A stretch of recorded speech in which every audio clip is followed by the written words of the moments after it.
కాదు చరిత్ర కాదు ఇది మనలోనే ఉన్నదా యుద్ధం. అందరికీ నమస్కారం. ఈరోజు మహాభారతం సిరీస్లో భాగంగా భీష్మ ప్రతిజ్ఞ శక్తిగా మొదలై శాపంగా మారిన ధర్మం కనువనే ఈ వీడియోని తప్పకుండా చివరి వరకు చూడండి. సృష్టిలో మొదట శూన్యముంది. శూన్యమంటే ఖాళీ కాదు, అది సంభావ్యత. మహాభారతం కూడా శూన్యంతోనే మొదలవుతుంది. కాని ఆ శూన్యం ఒకరోజు మనిషి చేసిన ఒక ప్రతిజ్ఞతో నిండిపోతుంది. దేవవ్రతుడు జన్మించాడు. అతడు ఏడవలేదు, అతడు అరవలేదు. అతని శరీరం ప్రకృతి చేతులమీదుగా వచ్చిందే. ఇది సాధారణ జననం కాదు, ఇది ఓజస్సుతో నిండిన జననం. ఆయుర్వేదం చెబుతుంది, ఓజస్సు అనేది శక్తి కాదు, జీవితం కొనసాగే రసం. బలమైన శరీరం కాదు ముఖ్యమైనది, శరీరం ఎంత సులభంగా జీవిస్తుందో అది ముఖ్యం. దేవవ్రతుడిలో నిరోధం లేదు, అణచివేత లేదు, భయం లేదు. అందుకే అతడు సంపూర్ణుడు. శాంతను మహారాజు. కాని అతను ఒక మనిషే. ఒకరోజు అతని లోపల ఒక భావన పుట్టింది. కోరిక. కోరిక ధర్మానికి శత్రువు కాదు. కాని కోరిక కోసం ధర్మాన్ను వంచితే అక్కడే కథ మారుతుంది. సత్యవతి అందం కాదు కథ, ఆమె కోరిక కాదు సమస్య. ఆమె తండ్రి అడిగిన షరతే మహాభారతం. నా కుమారుడే రాజు కావాలి. ఈ మాట చరిత్రను మార్చింది. ఈ సీన్లో ఎవరూ మాట్లాడలేదు. ధర్మం నెమ్మదిగా వెనక్కి అడుగు వేసింది. కాని ఇంకా పడిపోలేదు. ఎందుకంటే దేవవ్రతుడు ఇంకా ఉన్నాడు. నా తండ్రి సంతోషం కోసం నా జీవితం చిన్నదే. ఇక్కడే భీష్మ ప్రతిజ్ఞకు బీజం పడింది. కాని ఆయుర్వేదం ఇక్కడ ప్రశ్నిస్తోంది, శరీరాన్ని త్యాగం చేయడం ధర్మమా?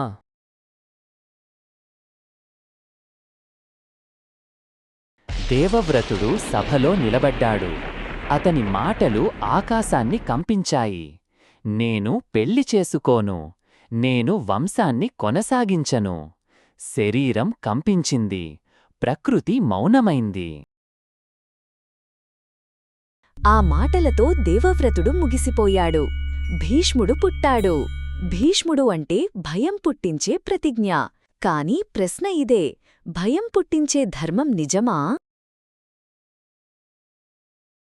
బ్రహ్మచర్యం అంటే శరీరాన్ని శిక్షించడం కాదు, శరీర శక్తిని కాలానుగుణంగా ప్రవహించనివ్వడం. భీష్ముడు చేసినది ప్రవాహాన్ని ఆపడం. ఫలితం వాతదోషం పెరుగుతుంది. భీష్ముడు రాజు కాలేదు, తండ్రి కూడా కాలేదు. రాజ్యం దిశలేకుండా మారింది. ధర్మం కాపలాదారుడి లేకుండా మారితే అధర్మం నడిచివస్తుంది. విచిత్రవీర్యుడు, చిత్రాంగదుడు పేర్లు ఉన్నాయి, స్థిరత్వం లేదు. ఒక ప్రతిజ్ఞ ఒక వంశాన్ని అస్థిరం చేసింది. శరీరం అరవదు, అది గుర్తుపెట్టుకుంటుంది. ప్రతి నిరోధం, ప్రతి అణచివేత చివరికి బాధగా మారుతుంది. భీష్ముడికి ఇచ్ఛామరణం ఉంది. కాని ప్రశ్న ఎందుకు? ఎందుకంటే అతడు జీవితం మొత్తం శరీరాన్ని ఆపాడు. భీష్ముడి యుద్ధం కురుక్షేత్రంలో కాదు, శరీరంతో. అతడు గెలవలేదు, ఓడిపోలేదు, నిలిచిపోయాడు. చివరికి శరీరం మాట్లాడింది, బాణాలపై పడుకున్నాడు. ఇది శాపం కాదు, ఇది సహజ నియమం.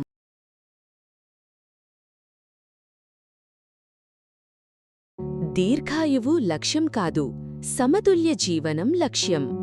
ధర్మం శరీరాన్ని విస్మరిస్తే అది శాపమవుతుంది. మన ఆధునిక భీష్మ ప్రతిజ్ఞలు: నేను విశ్రాంతి తీసుకోను, నేను ఆనందించను, నేను శరీరాన్ని పట్టించుకోను. ఇవన్నీ ఆధునిక భీష్మ ప్రతిజ్ఞలు. మీ ప్రతిజ్ఞ మీ శరీరాన్ని కాపాడుతోందా లేక నెమ్మదిగా శాపమవుతోందా? ధర్మం శరీరానికి వ్యతిరేకంగా ఉంటే అది ధర్మం కాదు, శాపం. తరువాతి వీడియోలో విద్య ఎప్పుడైనా శాపంగా మారుతుందా? గురువు హృదయం గాయపడితే శిష్యులు ఏమవుతారు? కోపంతో నేర్పిన జ్ఞానం ధర్మాన్ని కాపాడుతుందా? ద్రోణుడి అసంతృప్తి మహాభారతాన్ని ఎలా మలిచింది? ఆయుర్వేదం చెబుతోంది అణిచివేసిన భావాలే దీర్ఘకాల వ్యాధులకు మూలం, నిజమేనా? ఈ ప్రశ్నలకు సమాధానం ఎపిసోడ్ 3లో. ఇది కేవలం మహాభారత కథ కాదు, మీ శరీరం, మనసు, ధర్మం మధ్య ఉన్న సంబంధం.